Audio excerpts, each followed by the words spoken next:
Hi folks, Ryan Honeyman here from Lift Economy.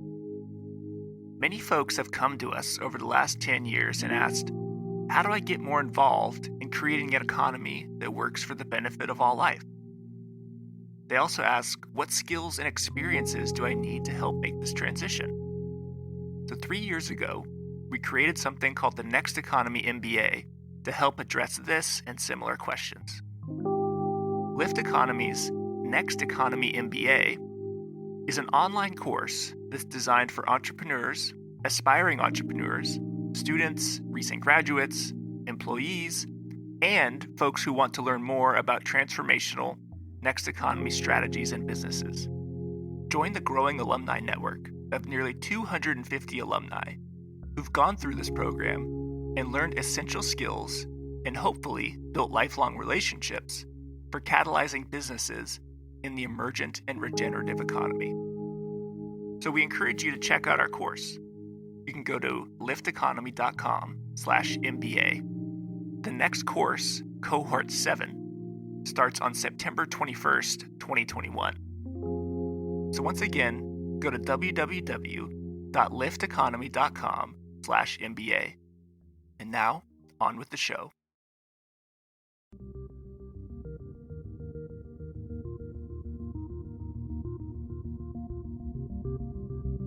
Welcome to Next Economy Now. The goal of this podcast series is to highlight the leaders who are taking a regenerative, bioregional, equitable, democratic, racially just, and whole systems approach to creating the new economy. All right, Winona, welcome to Next Economy Now. It's such an honor to have you on the podcast. Geez, how fun is this? I mean. So to kick us off, why don't you share a little bit about yourself for the listeners, and particularly how you came to the amazing transformational work that you're doing to reimagine an economy that works for the benefit of all life? Well, okay, first I just want to report in that I'm sitting in the middle of a rose garden, which I think that's a pretty good way to do an interview. I just want to give a little acknowledgement. It's spring and there's, so many colors out here. And so, you kind of look out there and I just am always pretty much grateful for what I see. There's a lot of beauty in this world, a lot of beauty in this creation, So a little bit about me. I'm Anishinaabe. I'm from I live in northern Minnesota. Anishinaabe-King, that's the land to which the people belong. That's how you call it. Anishinaabe-King, it's not, like someone's private property. It's land to which the people belong. And I, live on Down Lake, and I have a farm that's a little further south in the Smoky Hills. And so I live in a pretty good place in the world. And, I'm just saying it's good because you can drink the water from a lake, and, there's a lot of maple trees up there. You can get sugar from a tree. You can fish. There's like really bountiful medicines and, a lot of things that are provided there. And so it's a healthy, place. And so I'm a rural development economist by training, and I live on the White Earth Reservation. And a lot of what I'm interested in is how you rebuild a restorative economy, based on Anishinaabe principles and teachings, what those have to do to, explain where we are and where we're going. So that's a little bit about me. I don't know if that's kind of what you're after, but yeah. In our teachings as Anishinaabe, we have this teaching which is called Minobamata Ziwan, which means the good life. That's what you're really trying to practice: a good mind, good way you live, good heart. That's really who we're supposed to be, and that's really doesn't really have a lot to do with the cash economy. That has to do with how you treat each other and if you can feed yourself. So a lot of my interest is in restoration of that set of economic values. And I think Minobamata Ziwan is a little bit like the Gross National Happiness Index myself, but it's in an Anishinaabe framework. And so a lot of the work that I've been doing over my life is the idea of restoring of the Anishinaabe economy and what that means, for a people. And, as I was saying before, we have a pretty wealthy community. We have a lot of wild rice. We have a lot of maple, trees. We have a lot of woods and medicines. And so we're really interested in keeping that for our own community, not not, reducing our cash economy, and then relocalizing a lot of our production, and just having this good level of not level of income, but level of living, way to live. I don't know if that's a very good summary, but that's kind of what I'm thinking. It's a beautiful reframe of what true wealth means. Thank you for that. I'm curious if there are specific examples. We want to be healthy. Yeah. Curious if there are specific examples of that are inspiring to you right now around this notion of wealth and how wealth in your community is growing that you'd like to share with our listeners. Well, I look at well-being of my people, and we're suffering a lot of hardship right now. We've got a lot of things going on. Our community, other communities have it too, and I want us to have our well-being back. And so, a lot of our work has a spiritual foundation. A lot of prayer, a lot of trying to make things good at a ceremonial, cultural. How you eat. That's part of the well-being. And the wealth that I'm interested in my work or in our work. I'm a rural development economist by training, but but I'm not like a mathematical economist. I'm more interested in the social aspect of what you'd call an economy. Mm. So, the relations in there, and then how you move things, because I know how to move things in our community. Got a lot of people that want to do some kind of work, but they don't want to, they want to be able to harvest still. They want to be able to continue the rest of their life, and maybe they just want to do, some things. I mean, there's a whole variation. So a lot of our work is on trying to figure out how to make an economy that kind of reaffirms our way of life in our community. Mm. I had the fortune of meeting you in Minneapolis recently at this incredible feast that you put on to celebrate the water protectors. And I'm curious if you want to share any moments, kind of taking our listeners into, I think a lot of people don't really know what that type of wealth and well-being looks like in a community that's focusing on those types of capital and resources. And so I'm wondering if there's an instance, maybe it was at that dinner or maybe it's back home, that you would, maybe a story that you could share with our listeners to kind of paint a picture for what is possible. What I'd say is that, like, we have a lot of those foods in our own community. And so, we know when we could prepare a feast that most of that food came from our community, and we reaffirm our relationship to, the Creator and the world around us when we have those feasts. And, I don't know if that's part of what you're saying. But then there's also kind of the wealth of your spirit when you do that feasting. We honored some people that had been cooking at Standing Rock. And a lot of those guys, this one guy, Grumble, he's, really served a lot of our people in, movements over the years, whether it's Veterans for Peace at the Nevada test site or, other places. He cooked for them. That's like his gift. And, a lot of what I'm interested in is that everybody has certain gifts. And one of the things we got to do is reduce a lot of the cash in the economy, because the cash introduces this whole level of wage slavery that, is not something that is healthy. That's what we call it, wage slavery, which is, John Trudell used to always say that the difference between a wage slave and a slave in chains, that the second one knows exactly where he stands. And I think about that a lot, because what I don't want to do is, my community has been pretty well disenfranchised. So most people don't have a job. People aren't going to get a job anytime soon. And so how do you build wealth in a community that is not wage-based? Mm-hmm. And that's a lot of the interest in our work, kind of foundationally. But I know that, some of the work we're moving into kind of more broadly is we're looking at this hemp project as a part of an integrated, community development strategy. And I could share a little bit of kind of our integrated community development strategy now that I kind of laid the philosophical framework, That would be great. Yeah, take us there. Yeah, so, I direct this organization called Honor the Earth, but I have about 25 years of community experience, in the community. And we create, I went back, after the pipeline fighting here for past 5 years, I've been wanting to, kind of reaffirm the work that need to be done, which is what a transition economy looks like what it looks like when you when you recover your wealth, when you have vision that has like broader implications, where you can change the ecological and economic systems of a region.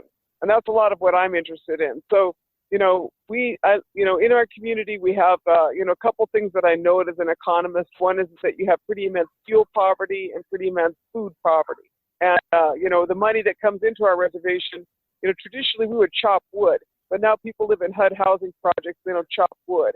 They have petroleum-based products that keep their houses. So that introduces this whole amount of cash that you really need to eclipse with something like solar, or, you need to return to some wood heat. So we're doing a solar thermal manufacturing facility in our community to, because you can save about, 20% of your heating bill with the solar thermal, added to your house with some efficiency. So we're really intent upon kind of reducing fuel poverty.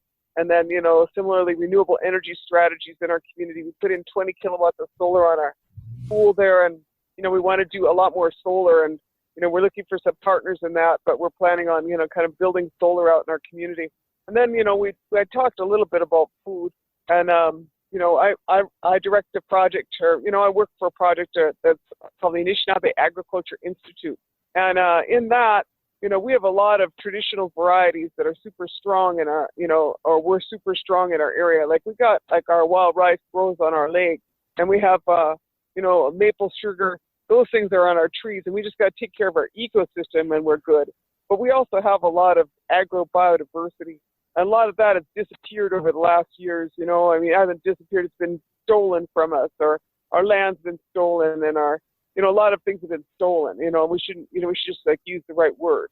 Yeah. That's what settler colonialism looks like, that, they just come in. And so then that's why our people have diabetes and they're, we're sick. And so I've been working on these varieties of corn. I've been growing out these different varieties of corn, beans, squash, potato, Jerusalem artichoke. And it seems like there's another one in there. Corn, beans, squash, potatoes, Jerusalem, and tobacco. That's what I grow. That's like my main things that I grow. And trying to grow those varieties out to bring them home. They're good keeping varieties. They're really high in nutritional value, more antioxidants and amino acids than a lot of varieties. And so I'm really interested in that. And we've seen that kind of be growing in our community over the past years, just get these varieties back. And so we serve them in our community. We are opening up a little farm stand on our farm, because I had this Kickstarter, to get this Winona's Hemp and Heritage Farm. So that's on the Highway 34 if you're driving through northern Minnesota, and you can stop over there, but we do the farm stand to, offer some value-added varieties of these as well. So in that whole picture, I'm looking at like what the next economy also looks like. And, I didn't talk about, clothing, but, the fact is that America's clothing economy is all imported and it's all toxic. And Minnesota used to have 11 hemp mills in it. And Minnesota used to grow its own clothes. But, we haven't grown our own clothes for 70 years or, 80 years because of the hemp industry was closed down. So I've been growing hemp for 3 years. This is my third year. I have a state permit. And the hemp, I'm interested in fiber hemp. That's what I'm mostly interested in. And so this year is my second year. I have a bunch of large fields of I think 6 or 7 varieties, and those varieties are going to be in their second year of adaptation to northern Minnesota. These French and Ukrainian varieties and Italian varieties. So that's what we're doing. We're working on our hemp production this year, but what we really plan to do is to move into a hemp mill and into full vertical integration. So that's the start of it. For our listeners who may be less familiar with White Earth, can you talk a little bit about the community and some of the opportunities and maybe also some of the challenges, why it's so important to be thinking about these things and modeling them on White Earth? What could a hemp mill mean for White Earth? So my community, like the village that I live next to, closest to, is like nothing ever trickled down there. And it's really rough, and there's a lot of sorrow. There's like, I'm going to tell you right now, I got 3 young men living in my house who don't really have parents, And that's addiction and alcohol and just sorrow.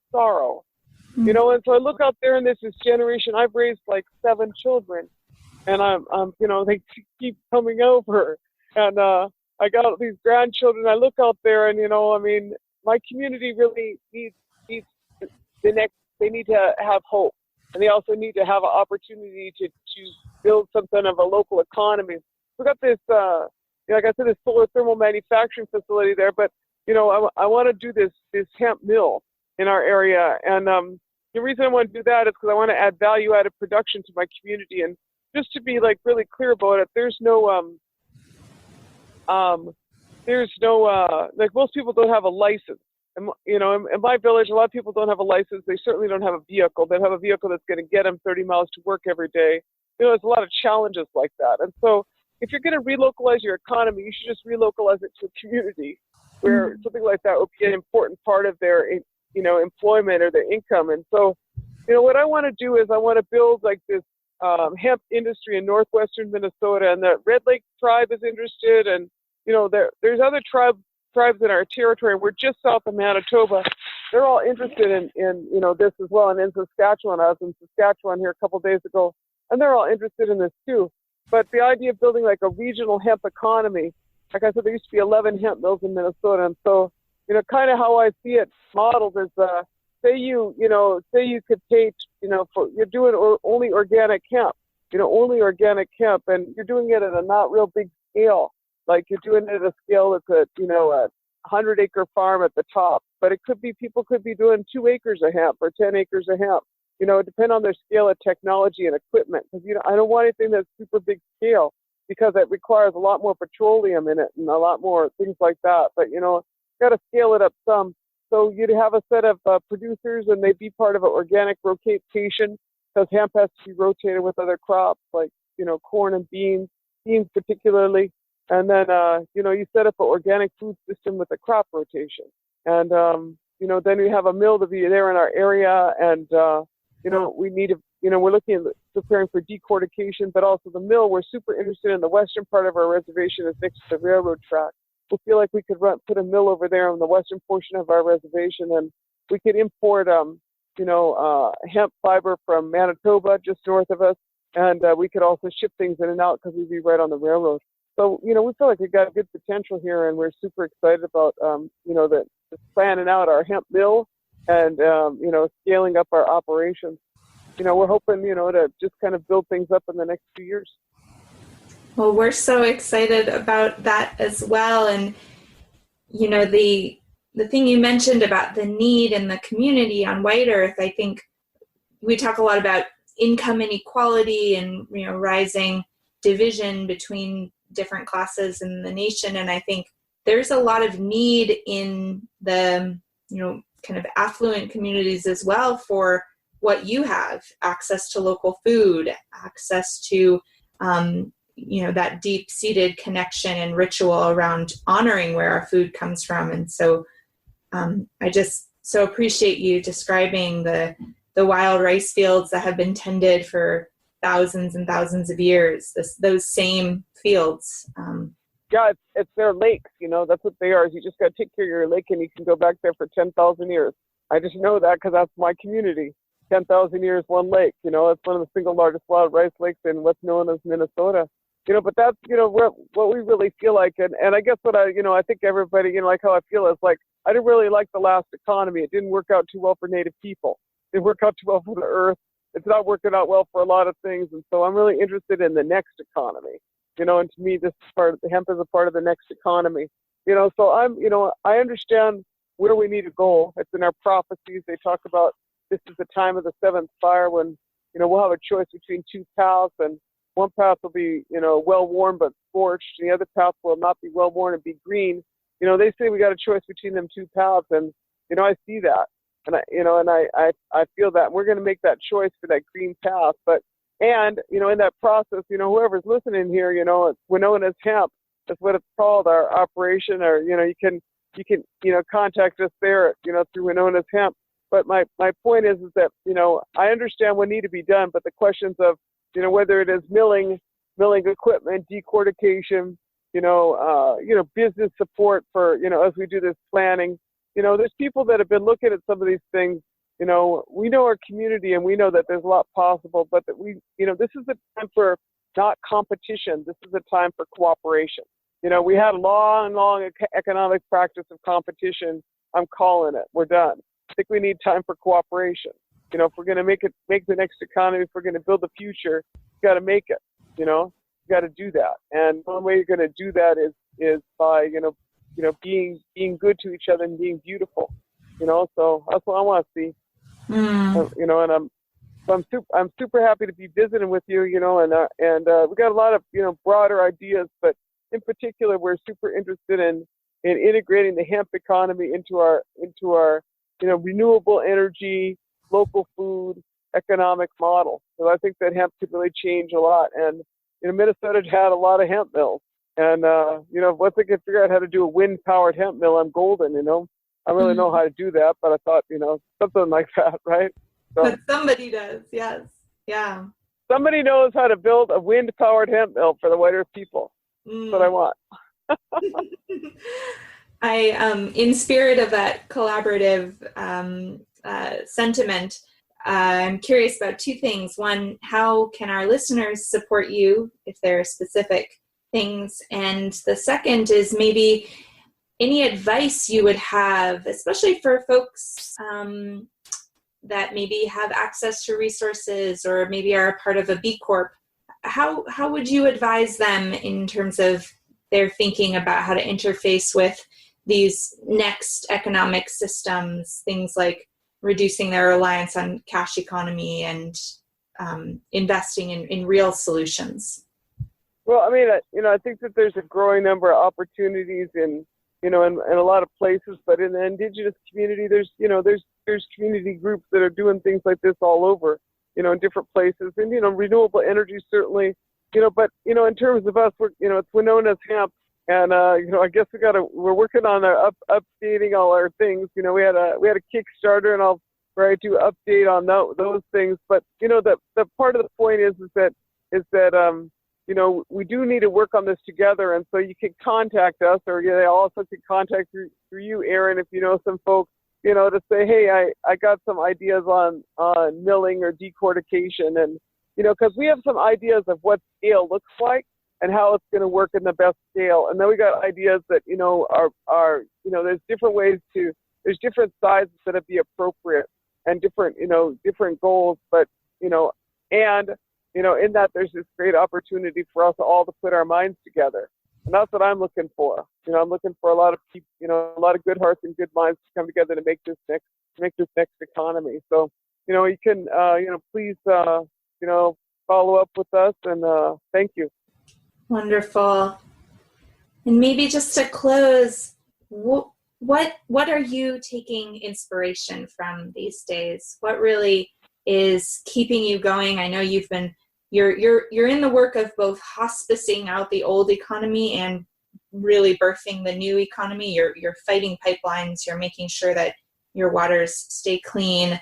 What is the fuel that is fueling you and keeping you going and keeping that inspired light alive?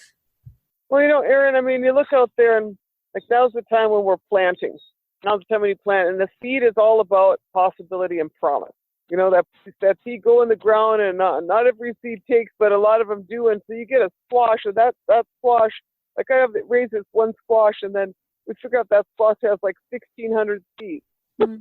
Oh, I'm like, if planting don't give you hope, I don't know what's going to give you hope, And there's some beautiful things out there, and it's spring now, And I seen, I heard and seen frogs.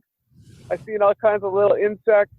I seen life come back. It was a tough winter, and I see that the natural world is full of hope and promise and love. So I'm always inspired by that. And just to be honest, as I said at the beginning of this, I'm sitting in the middle of a rose garden right now, and I was like, well, that's pretty nice. Let's just sit in the rose garden and do this interview so I can look at all colors roses. That's good. Life's good, and them seeds, there's a lake on our reservation or just south of us, where they didn't have rice for a long time because they raised that water level and they didn't take care of, they raised that water level for boats, so that the wild rice was drowned out. And then they had a combination of things that occurred, and then water levels went down. It was 17 years later that wild rice came back, 17 years later. And so if a seed can wait 17 years to come out, be ready, I feel like we could do something too. So I don't know, that's my thinking, Erin. Thank you so much for sharing your time with us, for being in connection, in deep relationship with our non-human species, the plants, the animals, all of life, and really, really deepest gratitude for the work that you do each and every day. Oh, miigwech, Erin, thanks for having me on. Next Economy Now is a production of Lift Economy. To listen to all of our episodes, go to lifteconomy.com/podcast. That's LIFT economy.com/podcast. You can also sign up for our monthly newsletter at lifteconomy.com/newsletter. Please also rate and review our podcast on iTunes, Spotify, Stitcher, or wherever you get your podcasts. Thanks for listening.